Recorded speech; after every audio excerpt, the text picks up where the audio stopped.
From the nation's capital, the Conservative Caucus presents Conservative Roundtable, an in-depth look at today's most important issues.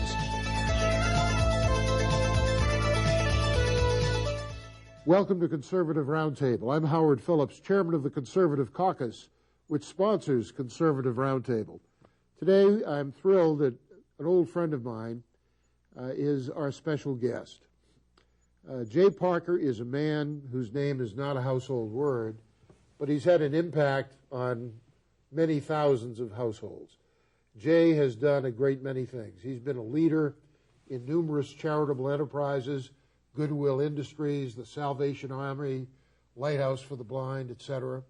He was one of the early leaders of Young Americans for Freedom, which is how I met him, conservative youth group, back in the 1960s.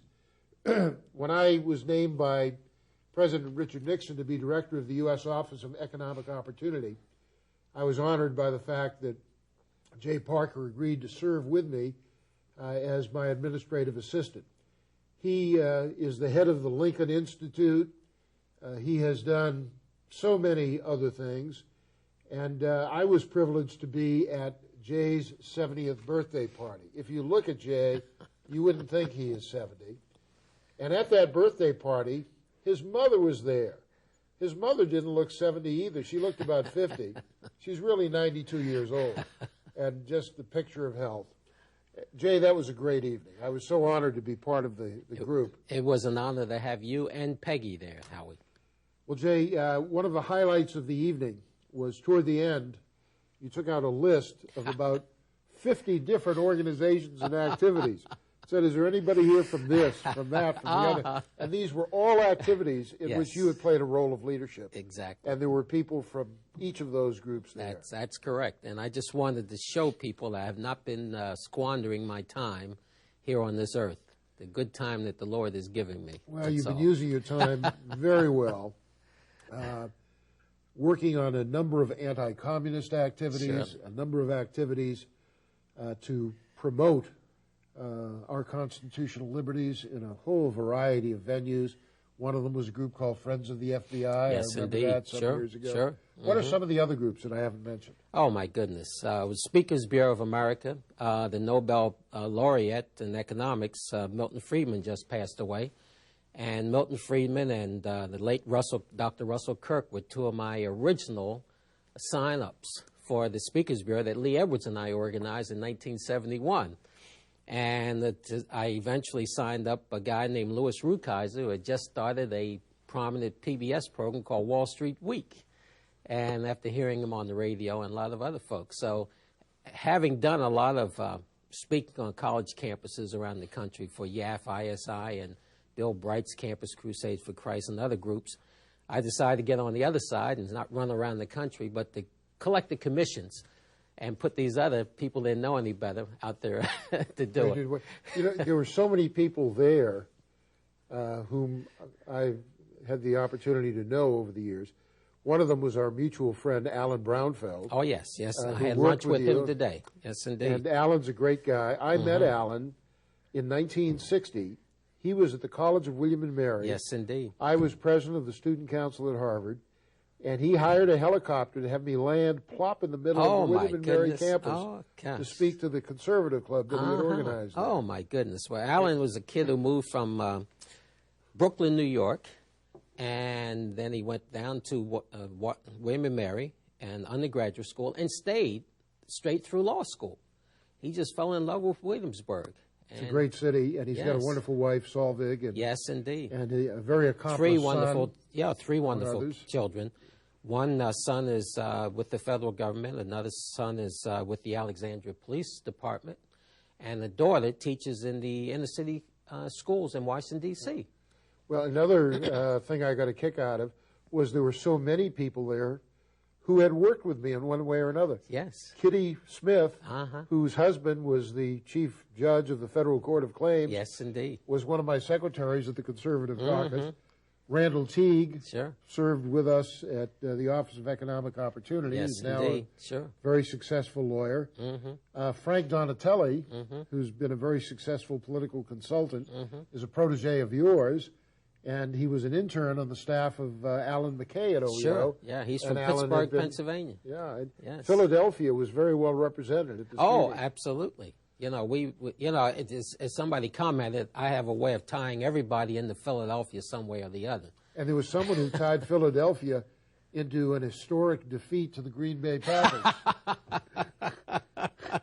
and he threatened to show the film of a critical moment. Yes, of that indeed. defeat. Well, he did both, and both being from Philadelphia, and this was Roger Ream was from Green Bay, and then of course he knows I was a Tom Landry fan, being a Cowboys fan as well, so I just adore loyally, and he just rubs it in whenever he gets an opportunity. And I remind him, I got the 1960 videotape of Chuck Bednarik sitting on Jim Taylor and running the clock out in 1960 at Franklin Field.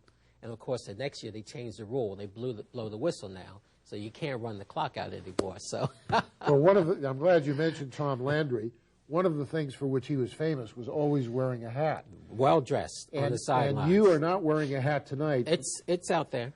But not on the show, you're not wearing it. No. And if they gave out awards, national awards for the best dressed man, you'd win the award every time. Well, I try and stay consistent. Well, you've been terrific. and I recall a conversation we had, which I hope you'll share with our viewers, about how you came to decide that you would always present yourself very well, and you do. And it's a simple story and it's a humble story in that, you know, my grandfather, my father's father, was a sleeping car porter, one of A. Philip Randolph's sleeping car porters. And in my view, they were the best, the most cultivated individuals around.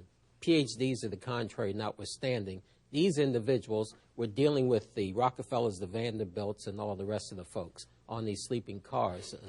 And when we would go and visit Grandmom and Grandpop, you never saw him in the home, if he was home, without a shirt and tie on. And if somebody rang the doorbell and before he went to the door, he put a jacket on. And after a while, you notice stuff like that there was no casualness at all. And so he preserved his dignity.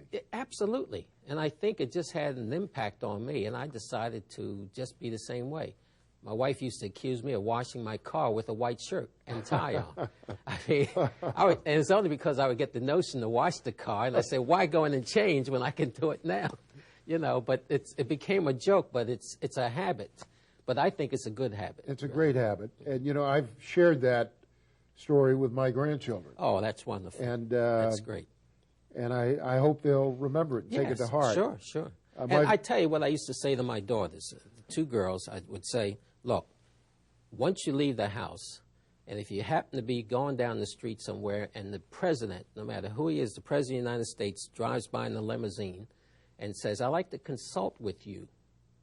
And, you know, are you prepared? Are you dressed properly enough to go to the White House? Or are you wearing flops like one sports team girls did one time and showed up in the White House with these little flops on?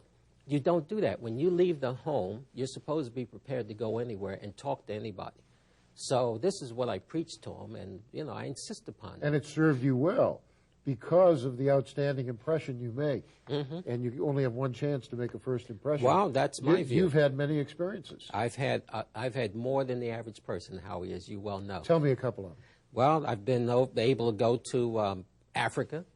And I was at the Federalist Society meeting last night, as a matter of fact. And Eugene Meyer runs that. Of course, his father, Frank, and his mom, Elsie, were two of the people who were involved with the American African Affairs Association. Elsie did the newsletter, and Frank was a director. And along with Walter Darnell Jacobs, Bill Rush, and all these folks, they sent me down to Africa. And with my friend Max Jurgen and, of course, George Schuyler, as you know. But I behaved myself and got to know a lot of people in all parts of Africa, in Kenya, Tanzania, and Mozambique, South Africa, Zimbabwe, and everywhere as a result of getting to know these individuals. I've gotten to know prominent people within the Salvation Army movement as a result of being involved with them as a volunteer. I want to continue this conversation and go into some of the areas we haven't explored. We have to take a break, but it's a real pleasure having you here, Jan. I look forward to keeping our audience back with us after these messages. I'll be right back with Jay Parker. I'm Howard Phillips for the Conservative Caucus.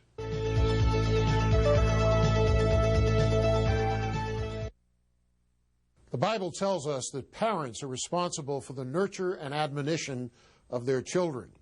That means that the children are not the responsibility of civil government. They're not the responsibility of politicians, bureaucrats, and judges. They're the responsibility of parents. The federal government is limited in its authorized scope to its delegated enumerated functions. Education is not one of them. Yet the role of the federal government in education has unfortunately been increased year after year after year. The Conservative Caucus, promoting constitutional fidelity, is working to completely remove the federal government from subsidy and regulation of education, which should be subject to parental and local determination and control. The Conservative Caucus, www.conservativeusa.org or 703-938-9626. Here's how you can become a citizen lobbyist and influence how your representatives vote. Write a letter to your congressmen and senators. Speak out on a call-in talk radio program. Write a letter to the editor of your local newspaper and call the Conservative Caucus for more information at 703-938-9626. Find curious facts from America's past at loc.gov, the Library of Congress website.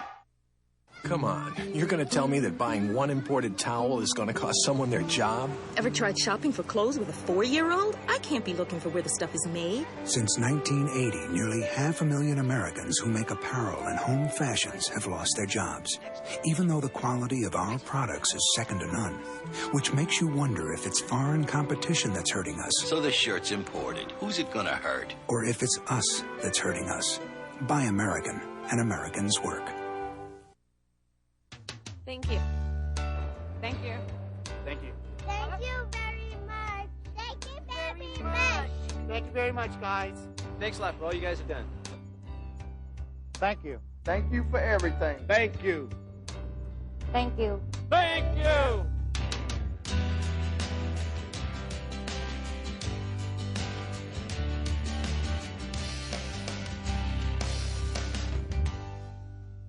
Thank you.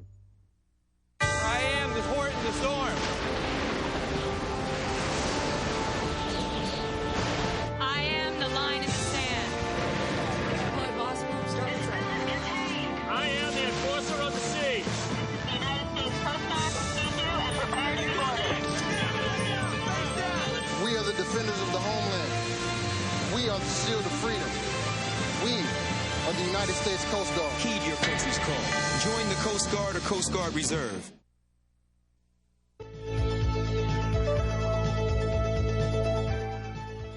Welcome back. I'm Howard Phillips, and our special guest is Jay Parker, a man who does a great many things, and he does them with humility, spirit, and determination.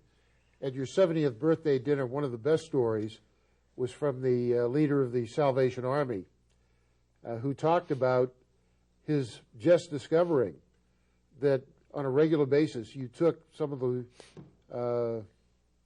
low-level, they're not low-level people, but the ordinary people. They were his underlings. His underling. You would take them out to breakfast. Sure. To encourage them at the University Club in Washington. Yes, it was a routine I've had for years, and just to, when you get the Corps officers in town, because they're not here forever anyway, and you bring them in and you talk to them and you try and encourage them and let them know that you're here to help them as an advisory board member. And so it just lifts their spirits a little bit. And, of course, it lifts my spirits just being around these really super individuals who have dedicated their lives to missionary work. And it's incredible. So, I said these big shots, they get to go everywhere anyway. So I never invite the boss. I always invite the other people. Another remarkable thing, Jay, is like so many great Americans, you never had the opportunity for financial reasons to go to what they call higher education. Wow. Nonetheless, you've served as a trustee of some very distinguished colleges and universities, including James Madison University in Virginia, Gallaudet, and you've spoken on hundreds of college campuses. Yep. And recruited thousands of young people. Yes, indeed. I served another one in Washington, D.C., Southeastern University in Washington, D.C. I served on the Salvation. I served as treasurer of the Salvation Army's board down in Atlanta, Georgia, where these cadets are trained. And so it's been a lot of fun. But visiting college campuses, you know, I didn't attend any college or university. Frankly, I didn't like school anyway.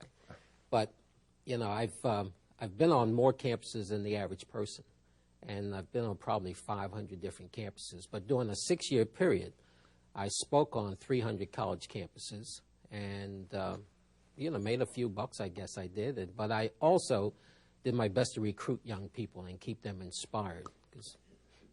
One of the organizations in which you've played a key role and which played a key role in your life is Kiwanis. Oh, sure. And I know you because of your political activities. Mm-hmm.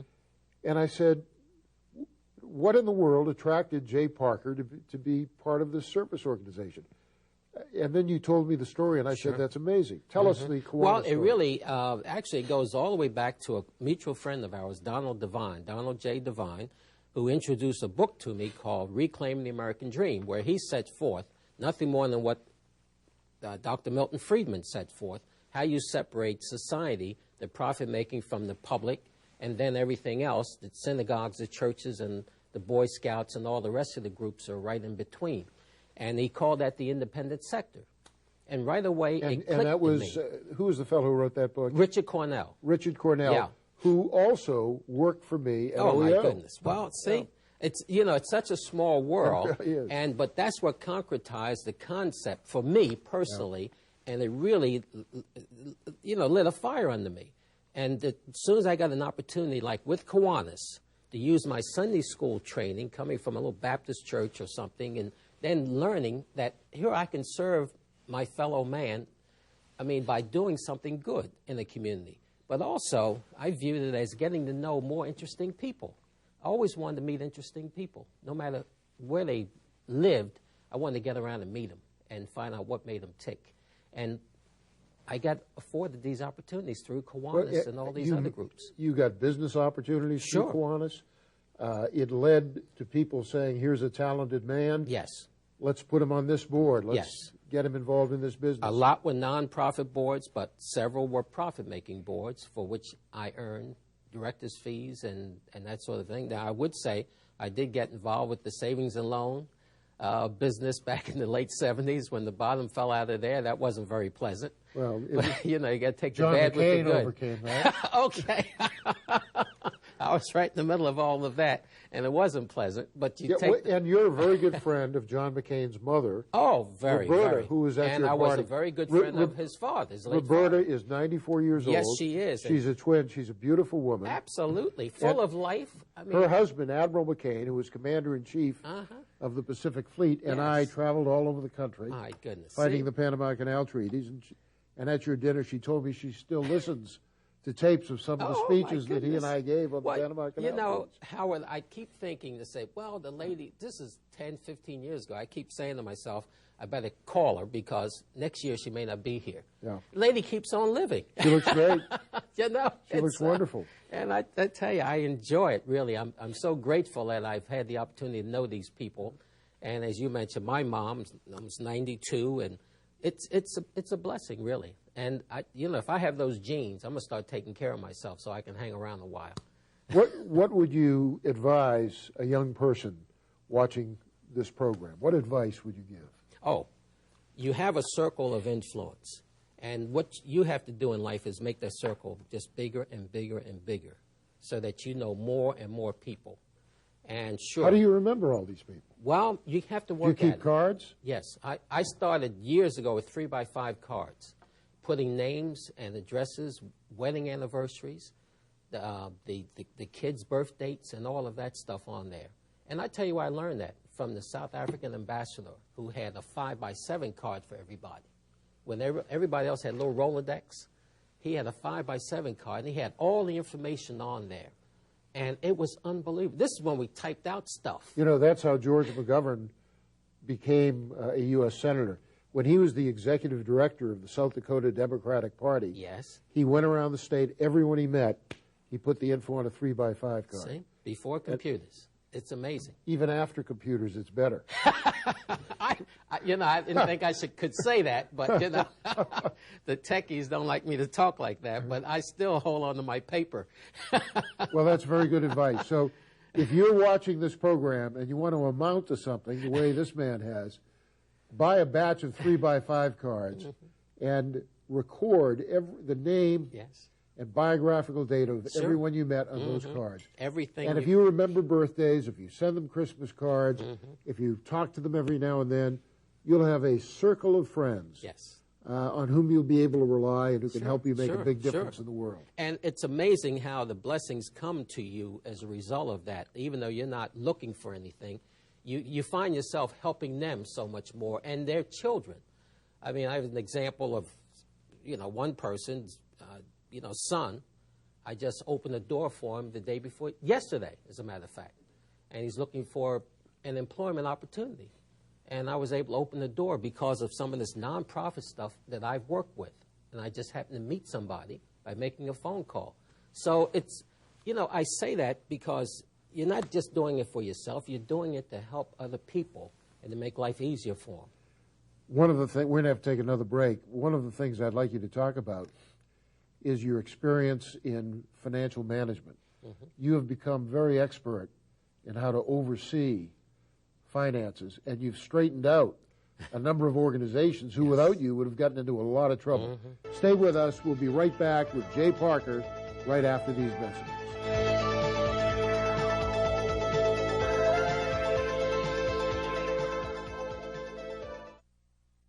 Since the presidency of George H.W. Bush, the father of the incumbent, we've heard a great deal of talk about something called the New World Order. This is something of which every American should be wary, because what it means is the transfer of control over our tax dollars and the setting of policies which affect us from an electorally accountable Congress to international bureaucracies over which we have no real control. Work with the Conservative Caucus in defeating the goals of the New World Order and restoring accountable, limited constitutional government in America. The Conservative Caucus, www.conservativeusa.org or 703-938-9626.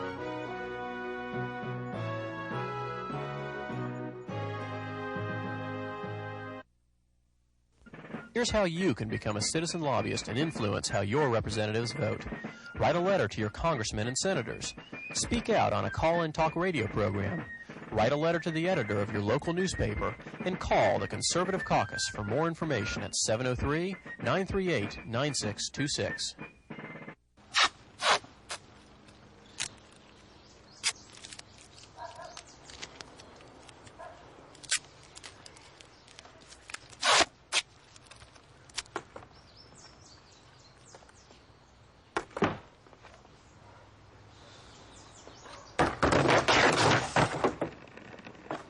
There is a better way to have fun with history. Visit americaslibrary.gov. Log on, play around, learn something. More than the entire population of Cincinnati. More than all the men and women in the Marine Corps. More than 4 times the number of unemployed auto workers. Since 1980, over 500,000 Americans who make clothing and home fashions have lost their jobs because we don't realize the impact of buying imported goods. So if you think looking for the Made in the USA label doesn't matter, next, it matters. Welcome back. We've had as our guest on this broadcast of Conservative Roundtable my friend Jay Parker. If you're interested in the kinds of issues we discuss and the people we meet on this program, please check out the website of the Conservative Caucus, www.conservativeusa.org. Or if you want to drop us a note, our address is 450 Maple Avenue East, Vienna, Virginia, 22182. We even have a fax number, but you're going to have to drop us a note to get it. And you can reach Jay Parker at LincolnReview.com. Jay, thank you so much for being with us. We have just a couple of minutes left, and we were talking about the importance of generosity, of doing things without expectation of return, and the importance of gratitude for all of God's blessings. And I know that you, as well as I, were a big admirer of Dr. Jonas Savimbi, the freedom fighter from Angola. And I always remember a talk he gave when he was my guest here, in which he spoke about the importance of gratitude. And no matter how bad we think things are, we have so much for which to be thankful. And he talked about 20 problems he was facing. He said, I am grateful for this. I am grateful for that. And I know you've been grateful, and you've used God's blessings in a powerful way. We have about 30 seconds. And I use a simple principle I learned in Sunday school and that we use in agriculture. You got to give before you can get. And you just can't, outgive God, of course. But if you're willing to give of your time, your talent, and your treasure, you get so much more back. And your time is really the most precious thing you have, because if you're a billionaire, Howie, you can write a check and just ignore the problem. But giving of your time to somebody... Money can be replaced. Exactly. Time can't be. That's right. Benjamin Mays used to tell his students at Morehouse College, gentlemen, you have 24 hours in a day. And that's the key, really. So you give and you get. Use the time. Yes. Ladies and gentlemen in the audience, listen to what Jay Parker has said. It's wisdom born of experience, and he lives as he speaks. Jay, God bless you. Howard, Thank thank you very much. much. Always a pleasure to be in your company. My pleasure. God Hang bless. in there.